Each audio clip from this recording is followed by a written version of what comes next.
আসসালামু আলাইকুম। আমন্ত্রণ জানাচ্ছি গল্পের ঝুরি বাই নূরে আলম পিয়াস চ্যানেলের পক্ষ থেকে।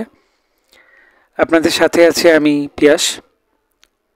আপনাদেরকে আজকে আমি পাঠ করে শোনাব শ্রদ্ধেয় লেখক আল মাহমুদের মহানবী হজরত মুহাম্মদ সাল্লাল্লাহু আলাইহি ওয়াসাল্লাম বইয়ের চতুর্থ পর্ব। তো আমরা সরাসরি গল্পে চলে যাচ্ছি।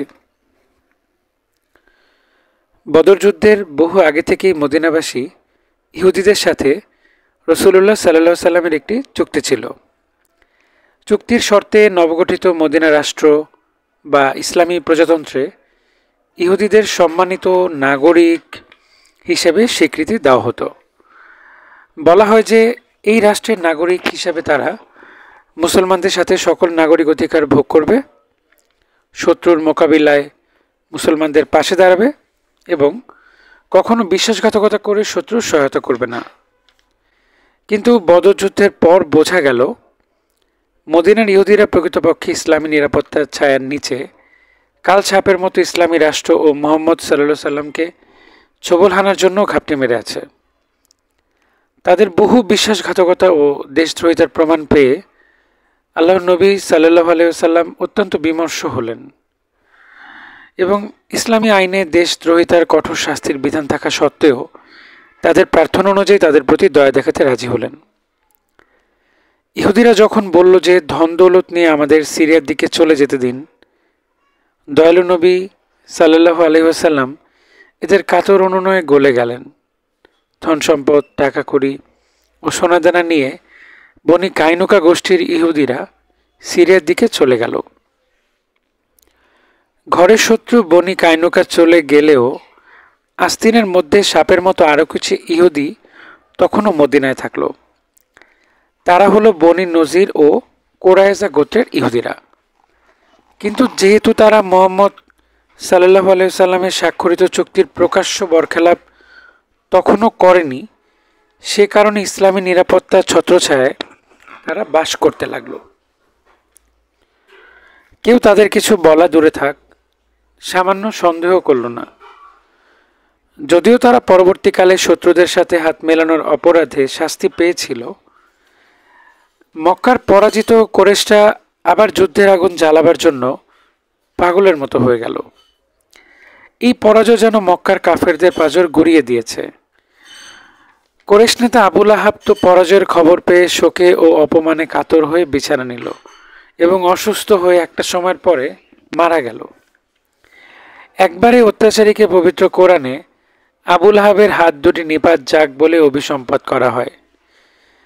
যাই হোক, এবার প্রতিশোধ যুদ্ধের আয়োজন করতে লাগলো আবু সুফিয়ান ও তার স্ত্রী হিন্দা। হিন্দার বাপ ও ভাইরা বদর যুদ্ধে নিহত হয়। তাছাড়া আবু জেহেলের পুত্র ইকরামাও যুদ্ধের আয়োজনে মেতে থাকল। অচিরকালের মধ্যেই ৩,০০০ লোকের একটি দুর্ধর্ষ সশস্ত্র বাহিনী নিয়ে, এর মধ্যে উটের যোদ্ধাই বেশি এবং ২০০ অশ্বারোহী হাঁকিয়ে কাফেররা মদিনা আক্রমণ করতে ছুটল। এদিকে কুরাইশদের যুদ্ধ প্রস্তুতির কথা আগেই কিভাবে যেন আল্লাহর নবী বুঝতে পেরেছিলেন। এক শুক্রবারে মসজিদুন নবীতে হজরত মুহাম্মদ সাল্লাল্লাহু আলাইহি ওয়াসাল্লাম সকলকে ডেকে কুরাইশদের যুদ্ধযাত্রার কথা জানিয়ে প্রস্তুত হতে বললেন।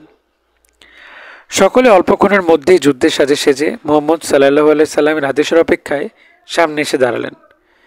এবার বদরে ৩০০ বীরের ছোট বাহিনী নয়, ১,০০০ মুজাহিদ বাহিনী। লোকজন বেশি বলে মুসলিম বীরদের মনে মনে একটু গর্ব হচ্ছে।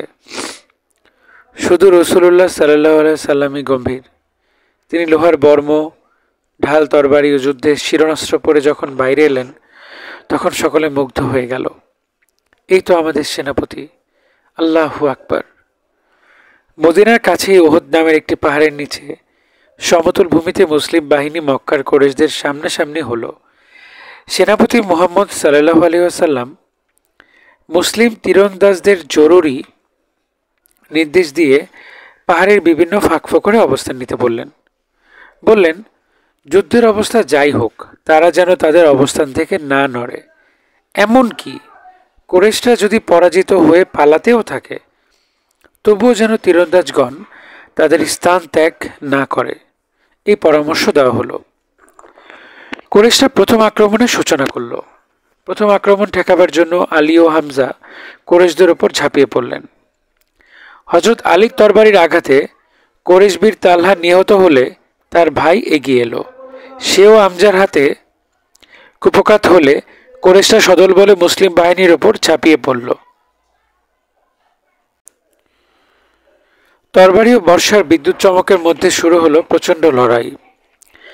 আলী, হামজা, জিয়াদ, জোবায়ের ও আবু দোজানার দুঃসাহসী আক্রমণের কুরাইশ বীর খালেদ থমকে দাঁড়ালো। তার সৈন্যদের তখন ছত্রখান অবস্থা। খালেদ ভাবলেন পাহাড়ের পেছন থেকে জোর আক্রমণ রচনা করা যাবে, কিন্তু সেখান থেকে ঝাঁকে ঝাঁকে অবার্থ তীর এসে শত্রুদের গায়ে বিঁধতে লাগলো। যখন মুসলিমদের আক্রমণে পদর্যস্ত হয়ে কুরাইশরা পালাচ্ছে এবং মুসলিম যোদ্ধারা তাদের পরিত্যক্ত অস্ত্রশস্ত্র, উট, ঘোড়া, তাঁবু লুটে নিতে লেগেছে, তখন ওহদ পাহাড়ের অবস্থানে লুকিয়ে থাকা মুসলিম তীরন্দাজরা আর লোভ সামলাতে না পেরে তাদের মহান সেনাপতির বারণ ভুলে গিয়ে গনিমতের মাল লুট নিতে পাহাড় থেকে নেমে এলো। কুরাইশ বীর খালেদ পরাজয়ের গ্লানি নিয়ে পালাতে পালাতে হঠাৎ ঘুরে দাঁড়িয়ে দেখল যে মহা সুযোগ তার হাতের মুঠোয়। এখন তীরন্দাজরা আর নেই। সে পাহাড়ের পেছনে গিয়ে আবার তার ছত্রভঙ্গ সৈন্যদের সারিবদ্ধ করে ফেলল এবং তড়িৎ আক্রমণে মুসলিম বাহিনীকে নাজেহাল করে দিল। ওয়াসি বলে কুরাইশদের এক নিগ্রকৃত দাসের বর্ষা এসে হযরত হামজাকে বিদ্ধ করল। তিনি ওদের প্রান্তরে শহীদ হলেন। অনেক মুসলিম বীরও শাহাদাত বরণ করলেন। সবচেয়ে মর্মান্তিক ঘটনা হলো আমাদের প্রিয় নবী, সত্য ন্যায়ের মহান সেনাপতি হযরত মুহাম্মদ সাল্লাল্লাহু আলাইহি ওয়াসাল্লাম এই যুদ্ধে মারাত্মক আহত হলেন। তার সামনের একটি পবিত্র দাঁত ভেঙে গেল। সেনাপতির সামান্য একটি নির্দেশ অমান্য করার জন্য মুসলিম বাহিনীর উপর আল্লাহ নারাজ হলেন। তোমরা মনে রেখো, জিহাদে জারিকৃত সেনাপতির একটি আদেশকে অমান্য করলে এই পরিণামই হয়। এই যুদ্ধে যদিও মুসলিম বাহিনীর মারাত্মক ক্ষয়ক্ষতি হলো, তবুও আল্লাহ তার প্রিয় নবী সাল্লাল্লাহু আলাইহি ওয়াসাল্লাম ও তার মুসলিমেয় বাহিনীকে পরাজয়ের কালিমা থেকে রক্ষা করলেন। কুরাইশরা মুহাম্মদ সাল্লাল্লাহু আলাইহি ওয়াসাল্লাম নিহত বলে জিগির তুললে হযরত ওমর আহত রাসূলুল্লাহ সাল্লাল্লাহু আলাইহি ওয়াসাল্লামের পাশে দাঁড়িয়ে জবাব দিলেন। তিনি আবু সুফিয়ানের উদ্দেশ্য করে বললেন, কুরাইশদের শাস্তি দেওয়ার জন্য আল্লাহর নবী, আবু বকর, ওমর সকলে আল্লাহর রহমতে জীবিত আছেন। এই জবাবে ভরকে গিয়ে আবু সুফিয়ান বললেন, বদরে আবার দেখা হবে। ওমর বললেন, তাই হবে, আমরাও তৈরি থাকব। এভাবেই উহুদ যুদ্ধের পরিসমাপ্তি ঘটল। এতে ৭০ জন মুসলিম বীর শহীদ হলেন এবং কুরাইশরা জাহান্নামে গেল ২৩ জন। উহুদ যুদ্ধে যে কুরাইশ বীরের রণকৌশল কাফেরা বিপর্যয়ের হাত থেকে রক্ষা পেল, তার নাম খালিদ বিন ওয়ালিদ।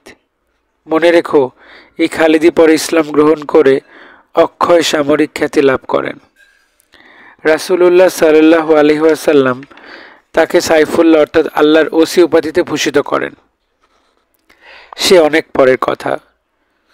উহুদ যুদ্ধের পর মক্কাবাসী কুরাইশদের যুদ্ধ উন্মাদনা একটু কমল, কারণ যুদ্ধের ব্যয়ভার বহন করা মক্কার গরিব কুরাইশদের পক্ষে আর সম্ভব হচ্ছিল না। তাছাড়া মক্কার সাধারণ কুরাইশরা খেটে খাওয়া মানুষ এবং কৃতদাস। সকল ঈমান না আনলেও আলামিন মুহাম্মদ সাল্লাল্লাহু আলাইহি ওয়াসাল্লামের দুশমন ছিল না। যদিও টাকাওয়ালা কুরাইশ নেতা আবু সুফিয়ান ওহুদের মাঠে দেয়া তার প্রতিশ্রুতি রাখার জন্য সাধ্যমতো সব কিছু করতে লাগলো। সারা বছর সে সমগ্র আরব দেশে ছড়িয়ে ছিটিয়ে থাকা বেদুইন ও মুসলিম বিদেশি গোত্রগুলোকে একত্র করার প্রয়াস পেল। আবু সুফিয়ানের সৈন্য সংগ্রহ ও যুদ্ধের আয়োজনের কথা শুনে আল্লাহর নবী মুসলিম নেতাদের সাথে পরামর্শ সভায় বসলেন। এই সভায় স্থির হলো কুরাইশদের সাথে লড়াইয়ের জন্য আর মদিনার বাইরে যাওয়ার দরকার নেই। এতে মদিনা অরক্ষিত থাকে, বরং মদিনায় থেকে কি করে শত্রুদের মোকাবিলা করা যায় এ নিয়ে কথাবার্তা চলতে লাগলো। এ সময় নবী করিম সাল্লাল্লাহু আলাইহি ওয়াসাল্লাম প্রিয় ইরানি সাহাবী হযরত সালমান ফার্সি সমসাময়িক নগর যুদ্ধের একটি মূল্যবান কৌশল হযরতের কাছে ব্যক্ত করলেন। কৌশলটি হলো শত্রুদের নগর আক্রমণের সম্ভাব্য স্থানগুলোতে বেষ্টন করে গভীর গর্ত খনন করা। একেই বলে পরীক্ষা দ্বারা আত্মরক্ষার কৌশল। এই পরীক্ষার কাছে এলেই শত্রু থমকে দাঁড়াতে বাধ্য হবে এবং পরীক্ষা পেরোতে চাইলে দূর থেকে তাকে আঘাত এনে পরাজিত করা সম্ভব। এই অসাধারণ রণকৌশল মুহাম্মদ সাল্লাল্লাহু আলাইহি ওয়াসাল্লামের মনোভূত হলে তিনি মদিনার অরক্ষিত কয়েকটি অংশে গর্ত করার জন্য পুরো মুসলিম বাহিনীকে নির্দেশ দিলেন। নিজেও কোদাল গাইতে নিয়ে মাটি কাটার কাজে লেগে গেলেন। তার পবিত্র মুখ থেকে উচ্চারিত হলো, শেষের দিনের মঙ্গল ছাড়া কল্যাণ নেই আর, আনসার আর মুজাহিদ সব সৈনিক আল্লাহর, সুবহান আল্লাহ। গর্ত তৈরির কাজ শেষ হলে মুসলমানরা তাদের নারী ও শিশুদের নিরাপদ স্থানে একটি দুর্গে পাঠিয়ে প্রতিরোধ যুদ্ধের আয়োজনে লেগে গেল। ২৫০০ জানবাদ যোদ্ধার একটি বাহিনী নিয়ে মুজাহিদরা তাদের সেনাপতি হজরত মুহাম্মদের নেতৃত্বে পরীক্ষার অনতিদূরে শক্ত হয়ে দাঁড়ালো। ১০,০০০ সৈন্যের একটি বিরাট বাহিনী নিয়ে আবু সুফিয়ান পরীক্ষার সামনে এসে হতভম্ব হয়ে গেল। ব্যাপার কি? মোহাম্মদ সাল্লাহ সাল্লামের লোকেরা সব কি কাণ্ড করেছে? এই যে বিশাল পরীক্ষার প্রাচীর, এ প্রাচীর ডিঙানো যায় কি করে? কোনো সুবিধা করতে না পেরে আবু সুফিয়ান সৈন্যরা সেখানে শিবির স্থাপন করে আক্রমণের চেষ্টা করতে লাগলো। দু একজন পরীক্ষা ডিঙাতে গিয়ে হযরত আলীর সতর্ক দৃষ্টিতে ধরা পড়ে মারা গেল। প্রথম দিনটা এভাবেই গেল। ১০,০০০ সৈনিকের খাওয়া দাওয়ার ব্যবস্থা করা সোজা ব্যাপার না। মোহাম্মদ সাল্লাহ সাল্লাম এবার যে কৌশল ফেঁদেছেন তাতে কতদিনই উন্মুক্ত প্রান্তরে রাতের প্রচণ্ড শীত ও মরু বাতাসের ঝাপটার মধ্যে কাটাতে হয় কে জানে। আবু সুফিয়ানের চক্ষু তো চরক গাছ। এই যে অভাবনীয় দুর্গতির সূচনা।